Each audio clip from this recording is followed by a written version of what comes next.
அதிக அளவு பக்தர்கள் வருகின்ற திருக்கோயில்களில்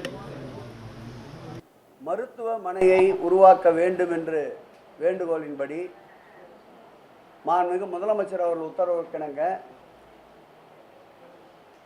2021-22ஆம் ஆண்டு பொறுப்பேற்றவுடன் பழனி, திருச்செந்தூர் உட்பட 10 திருக்கோயில்களுக்கு மருத்துவமனை துவங்கப்பட்டது. அதன் தொடர்ச்சியாக 2022-23ஆம் ஆண்டு கூடுதலாக 5 மருத்துவமனைகள் துவக்கப்பட்டது.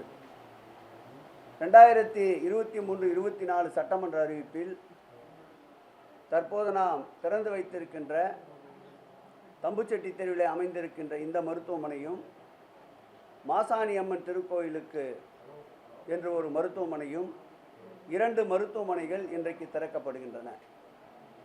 ஒட்டுமொத்தமாக 17 மருத்துவமனைகள் மாண்புமிகு தமிழக முதல்வர் பொறுப்பேற்ற பிறகு மருத்துவ பணியும் இறைப்பணிதான் என்பதற்கு ஒப்ப இன்றைக்கு 17 மருத்துவமனைகள் செயல்பாட்டிற்கு வந்திருக்கின்றன. இதுவரையில் இந்த மருத்துவமனையில் பயன்பெற்றவர்கள், உடனடி சிகிச்சை தேவைப்பட்டவர்களுக்கு பயனளித்த வகையில் 4.5 லட்சம் பேர் இதுவரையில் திருக்கோயில் சார்பிலே துவக்கப்பட்ட மருத்துவமனையில் மருத்துவம் பார்த்திருக்கின்றார்கள் என்பதை தெரிவித்துக் கொள்கிறோம். இப்போது அமர்ந்திருக்கின்ற இந்த மருத்துவமனை பொறுத்தளவில் 2500 சதுரடிக்கு உண்டான இடத்தில் அமைக்கப்பட்டிருக்கின்ற இந்த மருத்துவமனை கடந்த காலங்களில் ஆக்கிரமிப்பில் இருந்தது. அந்த ஆக்கிரமிப்பும் யார் செய்திருக்கின்றார்கள் என்பதை சொன்னால், இன்றைக்கு கோயில்களை பாதுகாப்போம், கோயில் சொத்துக்களை பாதுகாப்போம் என்று சொல்லுகின்ற பாரதிய ஜனதா கட்சியை சார்ந்தவர் தான் இந்த இடத்தையும் ஆக்கிரமிப்பில் வைத்திருந்தார். நீண்ட சட்ட போராட்டத்திற்கு பிறகு அந்த ஆக்கிரமிப்பும் பாருங்கள், விஞ்ஞான ரீதியிலே வழக்கறிஞர்களுக்கு 14 அறைகளை இதில் வாடகைக்கு விட்டிருந்தார். சட்டப்படி நீதிமன்றத்தை நாடி இந்த இடத்தை மீட்டு, இந்த இடம் என்பது தனியார் ஒருவர் மருத்துவத்திற்காக மருத்துவமனை சேவை புரிய வேண்டும் என்பதற்காக அருள்மிகு கந்தக்கோட்டம் முருகர் திருக்கோயிலின் கட்டுப்பாட்டில் இந்த மருத்துவமனையை உயிலாக எழுதி வைத்திருக்கின்றார். 1957ஆம் ஆண்டு இந்த இடத்தினை செட்டியார் ஒருவர் அவருடைய வாரிசுதாரரான அன்பிற்கினிய சாமுண்டீஸ்வரி அம்மாள் என்பவருக்கு எழுதி வைத்த உயிலின்படி அவர் 1980ஆம் ஆண்டு இந்த இடத்தை மருத்துவ மையமாக நடத்துவதற்கு அன்றைய கவர்னர் அவர்களால் இந்த இடம் திறப்பு விழா காணப்பட்டது. அப்படிப்பட்ட இந்த இடத்தை ஆக்கிரமிப்பிலிருந்து மீட்டு மாண்புமிகு தமிழக முதல்வர் உத்தரவின் பேரில் இன்றைக்கு மருத்துவமனையாக மாற்றியிருக்கின்றோம். இந்த ஆட்சி பொறுப்பேற்றதிலிருந்து ஆக்கிரமிப்புகளை மீட்கின்ற பணியை பொறுத்தளவில் இதுவரையில் 5750 கோடி ரூபாய் அளவிற்கு ஆக்கிரமிப்பிலிருந்து சொத்துக்களை மீட்கப்பட்டிருக்கின்றோம். அதேபோல் இந்த ஆட்சி ஏற்பட்ட பிறகு இதுவரையில் நடத்தப்பட்டிருக்கின்ற திருக்கோயிலின் குடமுழுக்குகளை எண்ணிக்கையை பார்த்தால் 1462 திருக்கோயில்களுக்கு குடமுழுக்கு நடத்தப்பட்டிருக்கின்றது. அதேபோல் மாநில வல்லுநர் குழு 8500 திருக்கோயில்களுக்கு திருப்பணி நடத்துவதற்கு இன்றைக்கு உத்தரவு வழங்கியிருக்கின்றோம். ஒட்டுமொத்தமாக 15 திருக்கோயில்களில் மாஸ்டர் பிளான் வரைவு திட்டத்தின்படி சுமார் 1400 கோடி ரூபாய் செலவில் இந்த ஆட்சி ஏற்பட்ட பிறகு 15 திருக்கோயில்களுக்கு மாஸ்டர் பிளான் படி திருப்பணிகள் எடுத்துக்கொள்ளப்பட்டிருக்கின்றன. அதில் திருச்செந்தூர் 300 கோடியும், பழனி 100 கோடியும், பெரியபாளையத்தம்மன் அருள்மிகு பவானீஸ்வரர் கோயில் 150 கோடியும், திருவேற்காடு 80 கோடியும் என்று 1348 கோடி ரூபாய் செலவில் 15 திருக்கோயில்களுக்கு வரைவு திட்டத்தின்படி இன்றைக்கு பணிகள் மேற்கொள்ளப்பட்டிருக்கின்றன என்பதை மகிழ்ச்சியாக தெரிவித்துக் கொள்கிறோம்.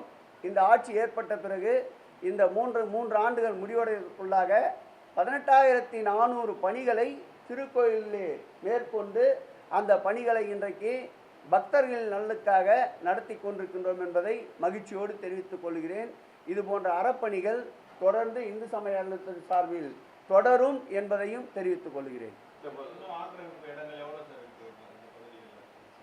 ஆக்கிரமிப்பு இடங்கள் என்று கண்டறியப்படுவதற்காகத்தான் ரேவர் கருவியின் வாயிலாக நிலங்கள் அளவிடுகின்ற பணியை துவக்கி இருக்கின்றோம்.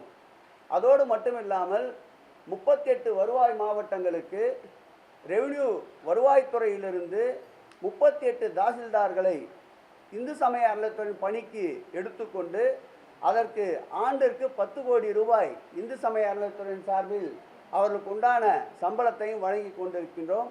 இந்த பணிகள் தொடர்ந்து கொண்டிருக்கின்றது. ரேவர் கருவியின் வாயிலாக இதுவரையில் 1,66,000 ஏக்கர் நிலங்கள் அளவிடப்பட்டு அதற்குண்டான மேப் தயாரிக்கப்பட்டு HRNC என்ற கல் பதிக்கப்பட்டு அந்த இடத்திலே இந்த இடம் எந்த திருக்கோயிலுக்கு சொந்தமானது, எவ்வளவு அளவு என்பதையும் விளம்பர பலகைகளாக வைத்திருக்கின்றோம். ஆக தொடர்ந்து இந்த பணி நடந்து கொண்டே இருக்கின்றது. அதேபோல் பட்டா மாற்றம், சிட்டா மாற்றம், போலி பட்டாக்கள் என்று கிட்டத்தட்ட 30,000 ஏக்கர் நிலங்கள் இதுவரையில் பட்டா மாற்றம், சிட்டா மாற்றத்தின்படி நடவடிக்கை எடுக்கப்பட்டு இந்து சமய அறநிலையத்துறைக்கு அவைகளையும் சொந்தமாக்கி இருக்கின்றோம்.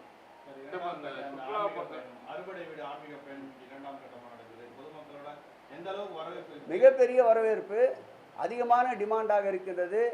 டிஏவி ஸ்கூலில் எப்படி எல்கேஜிக்கு 60 இடங்கள் தான் இருக்கைகள் என்றால் 6,000 பேர் அதற்கு மனு செய்வார்களோ, அதுபோல் இந்த அறுபடை வீடு பயணத்தை மாண்புமிகு முதல்வர் அவர்கள் சிந்தையிலே உருவான திட்டம் ஆண்டிற்கு 300 பேர்களை அழைத்து போவது, 1000 பேர்களை அழைத்து போவது என்று திட்டமிட்டு ஒவ்வொரு தவணையாக 200 பேர்களாக 3 மாதத்திற்கு ஒரு முறை என்று 1000 பேர்களை அழைத்து செல்வதற்கு திட்டமிட்டோம்.